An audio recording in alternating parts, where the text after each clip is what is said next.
देखिए भाई, पीएफ का पैसा हम सबका कटता तो है। जो भी बंदे जॉब करते हैं, जो भी लोग जॉब करते हैं, प्राइवेट जॉब करते हैं, उनका पीएफ का पैसा कटता है। लेकिन क्या उसको पूरा निकाल सकते हैं? वो जो न्यू रूल्स आए उनके हिसाब से क्या गाइडलाइंस आई है नई, या फिर क्या चेंजेस हुए हैं रूल्स में, ये सारी चीज़ों पर बात करते हैं। देखिए, जो भी आपका पैसा कटता है, जो भी आपका जॉब का पैसा जो ईपीएफ में जमा होता है, उसके दो पोर्शन होते हैं। एक तो जो एम्प्लॉय देता है और एक एम्प्लॉयर देता है, ठीक है? ये दो पार्ट आते हैं आपके अकाउंट में। दूसरा, एक आपका पेंशन का पैसा होता है और एक एक आपका प्रिंसिपल अमाउंट होता है। 2 पार्ट यहाँ भी होते हैं। तो जब आप पैसा पीएफ का निकालते हो, और देखिए अभी कुछ ना नए रूल्स चेंज हुए हैं, जिसके हिसाब से जो कैटेगरी थी, पहले जो आप 75% पैसा निकाल सकते थे अगर आपको कभी भी ज़रूरत पड़ती थी। जैसे अभी आपको कभी नीड है, कोई घर बनवाना है, फिर कोई भी चीज़ है, उसमें आप 70% पैसा अब निकाल सकते हो, ठीक है? टोटल आउट ऑफ जो भी आपका मनी है उसका 75%, ठीक है? और दूसरी चीज़ ये है कि अभी जो रूल्स चेंज हुए हैं, जिनमें अभी 13 आपको ऑप्शन दिए जाते थे कि भाई आपको शादी है, या फिर आपकी एजुकेशन है, कोई फैमिली इमरजेंसी है, जॉब छूट गई, उन सारे रीजंस, 13 रीजंस को हटा करके सिर्फ 3 रीजन कर दिए गए कि आप इन तीन ही रीजन्स के अंदर पैसा निकाल सकते हो, ठीक है?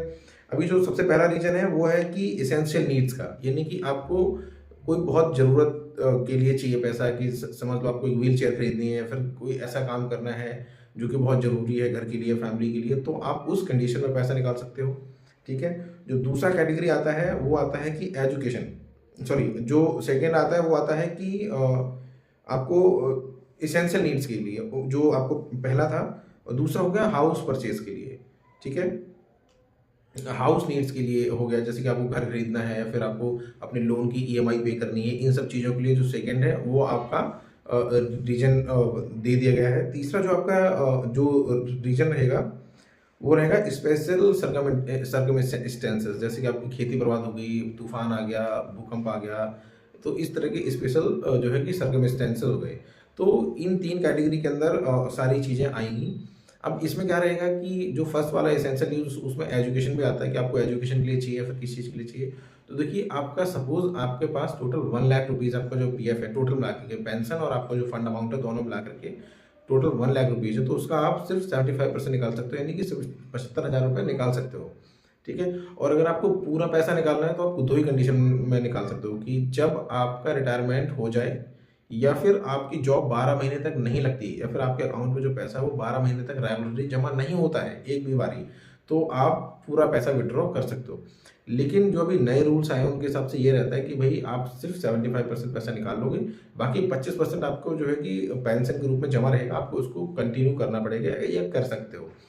तो बहुत सारे मेरे भाई लोग हैं जिनका प्रॉब्लम आता है पीएफ का पैसा निकालने में, किसी का आधार कार्ड में प्रॉब्लम है, किसी का पैन कार्ड में प्रॉब्लम है, दोनों मैच नहीं करते। देखिए, अगर आपका रिजेक्ट हो रहा है पीएफ, तो उसके कई सारे रीजंस हो सकते हैं, लेकिन मेन जो रीजंस होते हैं वो होता है आपकी पासबुक जो होती है, वो उसमें जो अकाउंट नंबर या फिर नेम जो डिटेल होती है वो सही से विजिबल नहीं होती है। तो अगर सही से दिखेगा नहीं, तो जो वहाँ पर अप्रूव करते हैं उनको लगेगा कि भाई इसमें कुछ प्रॉब्लम है, तो वो रिजेक्ट कर देते हैं। मेन रीज़न ये होता है, आप लोग कभी भी अपना जो है कि चेक कीजिएगा स्टेटस, जब भी आपका रिजेक्ट हुआ है, तो मेन रीज़न्स ये होता है। बाकी दूसरे रीज़न्स क्या हो सकते हैं कि आपका पैन कार्ड और आधार कार्ड में जो डिटेल्स है दोनों, वो मैच नहीं कर रही, ठीक है? या फिर जो बैंक अकाउंट नंबर है और फिर जो आधार कार्ड या फिर पैन कार्ड की जो है डिटेल्स मैच नहीं कर रही। मोस्टली केसेस में अगर एक भी नेम जो है चेंज होता है, जैसे आधार कार्ड में आपका नाम है रमेश और पैन कार्ड में रामेश हो गया, या फिर रमीश हो गया, तो उस कंडीशन में क्या होता है, वो आपका रिजेक्ट होना है।